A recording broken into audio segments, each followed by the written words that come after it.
Isang mapagpalang umaga naman po, mga sambayanan karerista at masugid na taga-subaybay ng Mangkelos TV. Ngayon po ay nasa area naman po tayo upang ihatid sa inyo ang akin mga giya sa araw na to, May 19, 2024, Linggo, kung saan ito na po ang pinakahihintay natin lahat, ang pagdaraos po ng 2024 First Leg Triple Crown Stakes Race. Gayun din naman po ng 3-year-old locally bred stakes race at ng 2024 Hopeful Stakes Race. Ito po'y kapwa may distansyang 1,600 meters at magsisimula po ng alas 4 ng hapon at meron tayo ditong 8 pangarerang inindaang Metroturf. Sa punto po ito, halina po't samahan niyo na po ako upang tayo'y magsimula na rin po. Karera numero 1, start time is 4 o'clock p.m. at ito po'y may distansyang 1,200 meters, isang 3-year-old and above maiden race. Start po ito ng Peak 5, races 1 to 5 at meron po tayong 7 entries dito. Ang ating pong napipisil pang primera at sisingilin na po natin yung kalahok numero 3, Still Somehow ni JT Pabilik. Kung natatandaan nyo po, ito po'y nanalo nung April 27 pero na-inquiry po siya at na-disqualified. Sa karerang iyon na ang dineklarang panalo po ay yung numero 4 Amazing. Sa akin palagay, sa tingin ko, sa unang pangarerang to, lamang na po siya rito at sisingilin na po natin yung numero 3, Still Somehow sa race 1. Karera numero 2, start po ng winner take all, races 2 to 8. Ito po ay may distansyang 1,600 meters at isa po ito sa pinakamalaking event na inaantay natin, ang 3-year-old locally bred stakes race na kung saan meron pong 14 pong kalahok dito, full gate. At ang ating napipisil pang primera rito ay yung kalahok numero 9, Wolf 359, napapatnubayan ni Patty R. Dalema.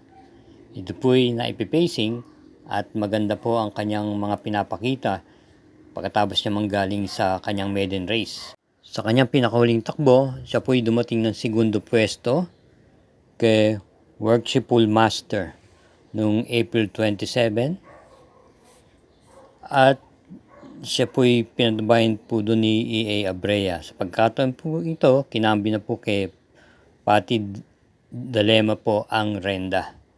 Atin naman pong panigunda rito yung kalahok numero 6 Hans City ni sasakyan ni J.A. Guse. Ito po'y impresibo po ang pagkakapanalo nito din at maganda rin po ang kinikilos nito. Nanalo po ito noong April 21 kung saan tinalo niya po sila frontrunner Rubibel. At para lang po sa tersera pwesto, ang ating pong pili ay yung kalahok numero 11 Gents Had Enough na rerendan po ni J.D. Flores. Ito po'y may angkan rimate at magaganda rin naman po ang kanyang itinatakbo. Ito'y hindi po nawawala sa timbangan na hanggang pang-6 na pwesto. Maganda pong dihado to rito kung sakasakali. Kaya muli ang pili po natin sa karera numero 2, pang-primera, yung kalahok numero 9 Wolf 359, panigunda yung numero 6 Hans City at panersera yung numero 11 Gents Had Enough. Karera numero 3, ito po ang 2024 Pilracom Hopeful Stakes Race na may distansyang 1,600 meters at start po ito ng Peak 6 races 3 to 8. Meron po tayong siyam na rehistradong mga kalahok dito. Atin pong pamprimera rito ay yung kalahok numero 2 na Primavera. Ito'y papatnubayan po muli ni Patty Dalema. Maganda po ang kanyang kondisyon ngayon, lalo na itong galing to sa kanyang maiden race. At ito'y sinundan niya pa ng panalo noong April 13 kung saan impresibo po ang kanyang pagkakapanalo. Kabilang sa mga tinalo niya sila Magandang Dilag, Pindoy's Full Combat Order at Morning After. Ito po'y naipipacing at pwedeng isabay sa unahan. Samantalang ating panigundo rito ay yung kalahok number 5 Sting na papatnubayan po ni JT Pabilik. Ito po ay isang derimate at galing din po ito sa kwadra ni Jungkook. Kaya expectan po natin na may budi itong kabayong to. Ito po ay tumakbo noong April 26 kung saan na tersera pwesto lang po siya sa karerang pinanalunan ni Ridgers. From AMA Alvarez, kinambi na nga po siya kay JT Pabilik. Kaya muli dito sa karera numero 3, pamprimera yung numero 2 Primavera at panigundo natin numero 5 Sting. Karera numero 4, ito po ang second pick 5, races 4 to 8, may distansyang 1,600 meters. At ang pinaka-aantay po ng lahat, ang 2024 Pilracom First Leg Triple Crown Stakes Race. Ito po ay may 6 na kalahok dito. At ang ating pong piling pamprimera rito ay yung kalahok numero 1, Batang Manda. Napapatnubayan po ni Patty Dalema. Maganda po ang kanyang mga naitalang preba at mga takbo. Mukhang nasa kondisyon po ito. Talagang inihanda po ito para rito. Ito po ay nanalo po ng 2 beses na nitong mga nakaraan. At ang pinakahuli ay nung nanalo siya sa isang stakes race nung April 14 kung saan tinalo niya po si Aded Haha at Ghost. Ito po ay nanalo doon ng banderang tapos. At pwede rin ang po itong i-pacing. Atin naman pong panigunda rito yung nagbabalik ng pista at malaki na rin po ang ginawang paghahanda matapos magpahinga po ng matagal. Maganda rin po ang kanya pinapakita sa kanya mga barrier run itong mga nakaraan at impresibo rin po yung kalahok numero 5 Biabel. Ito yung muling rerenda ni JB Hernandez. Alam mo naman natin nung last year ito'y namamayagpag sa mga stakes race na ito ay sinasalihan niya. Kaya maganda pong laban to sa karera number 4, itong first leg Triple Crown Stakes Race for 2024. Kaya muli sa karera number 4, pamprimera number 1 Batang Manda at panigundo natin number 5 Bayabel. Sa mga sumusubaybay dyan sa Mangkelos TV, maaari po nating suportahan ang channel to sa pamagitan po ng pag-subscribe, pakishare na rin po at i-hit ang like button at gayon din naman po, huwag po natin palalagpasin ang mga ads. Salamat po. Karera numero 5, start po ng Pick 4 races 5 to 8. Ito po isang Class 5, Group 5 for non-placers at may distansyang 1,200 meters with 8 entries. Ating pong pamprimera rito yung dihadong numero 7 Super Hawk na papatnubayan po ni apprentice jockey A.R. Ramos. Bagamat di po ganong maganda ang kanyang pinakita ng nakaraan takbo niya, ito po ang ating napipisil pamprimera. Ito po ay may angkin tuling at knife pacing. Gawa nung pong kung babalikan natin yung kanyang manakaraan takbo nung makaraang buwan, meron po siyang magandang ikinilos nung buwan ng Marso, nung March 30, kung saan ito po ay nasigunda po ng dihado kay On Eagle Swings. Siya po ay kasama po sa nasa unahan noon at dumating lang po siya ng segunda pwesto. Si A.R. Ramos pa rin po ang renda, kaya siya po ang ating pamprimera. Baka sakali po makalusot. Ang ating pong panigunda naman dito yung malyalimadong numero 5-1 for the road na may angkin din naman tuling. Dumating lang po ito ng kwarto pwesto noong May 11 sa karerang pinalunan po ni Smarty Jazz. At sa pagkakataon po ito, siya po ay kinambi na po kay CS Pare Jr. Kaya para dito po sa karera numero 5, ang ating pong pili, pamprimera yung numero 7 Super Hawk at panigundo yung numero 5 1 for the road. Karera numero 6, ito po ay may distansyang 1,200 meters, isang class 4, split group 16 to 21. Meron tayong 8 kalahok dito. Ating pong first choice dito yung di banderang numero 4 Great Britain na papatnubayan po ni JF Paroginog. Ito po ay isang di bandera.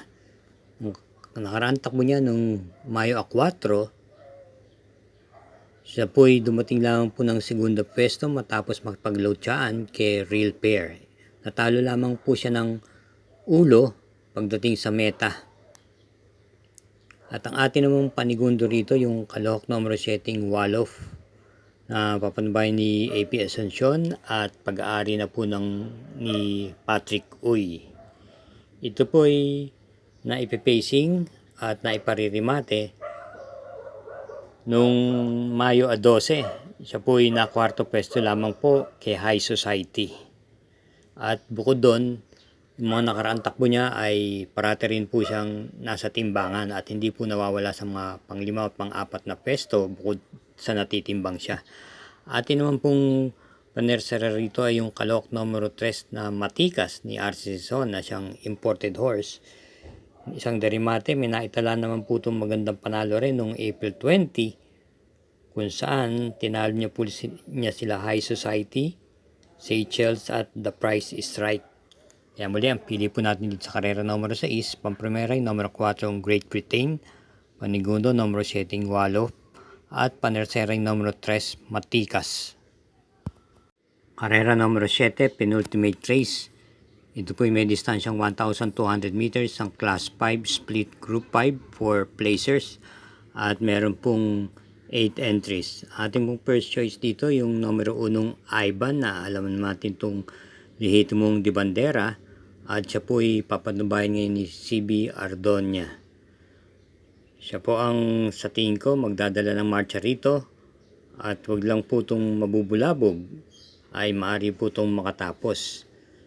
Ito po ay tumakbo noong April 23 kung saan pagkatapos pangunahan ng kahabaan po ng takbuhan, siya po ay dumating lamang po ng tersera pwesto sa kabayan nalong Jersey Crown. Atin naman pong panigundo rito ay yung kalahok numero 5 I Love Mati na isang derimate. Ito po ay papatnubayan sa pagkakataon ito ni RJ Tabor. Tumakbo po ito noong May 11 at maganda naman po ang kanyang ikinilos doon. Siya po ay dumating lamang ng tersera pwesto sa kabayang nanalong Glenda's Magic. Kaya muli rito sa karera numero 7, pili natin pamprimera yung numero 1 Ivan at panigundo yung numero 5 I Love Mati. Karera numero 8, last daily double na po para tingnan po ito ng winner take all. Pick 6, second pick 5 at pick 4. At ito po ay isang class 5 split group 6 to 10 distance 1,200 meters with 8 entries. Ating pong piling pamprimera rito ay yung numero 4 Hang Loose na isang di bandera at nagagamayan po ng regular rider niyang si OP Cortez. Alam naman natin na may tapang po ito pag nasa harapan at mahirap pong basta-basta lagpasan. Atin naman pong napipisil panigunda rito yung madidihadong numero 6 Iceman na papatnubayan po ng regular rider niya si Pops M. Cabalejo. Ito po ay naipipacing at may magandang preba rin naman to kung saan natitimbang na rin po at nararating na rin po ito ng mga pang-5, pang-6 na pwesto yung mga nakahuling laban niya. Isang laban niya ditong magandang ikinilos niya ay nung April 14 kung saan po siya po ay dumating po ng tersera pwesto sa kabayang nanalong Bocaue River Town at na segundong Bonnie Avenue. At ang atin naman pong panersera rito ay yung numero 1 Bantay Sarado na isang derimate. Noong April 28, siya po ay hindi gaanong kinakitaan sa kanyang takbo. Dumating lamang po ito ng mga pang-6 na pwesto sa kabayang nanalong Makiboy. Siya po ay muling renda ni JMS Torque. At kung ating rerebesahin po ang mga preban to nakaraang buwan, ito po ay may takbo kung saan na segunda pwesto po siya kay Bontay Shore. Kaya naman sinama po natin siya bilang panersera. Muli ang piri po natin sa karera numero 8, pamprimera yung numero 4 Hang Loose, panigundo yung numero 6 Iceman, at panersera yung numero 1 Bantay Sarado. Mga katrokis, hinay-hinay lang po sa ating paglilibang at iingat din po lagi sa ating pag-uwi. Thank you again for watching at naway matapat po muli ang ating mga giya at kapwa tayo makinabang. Salamat po.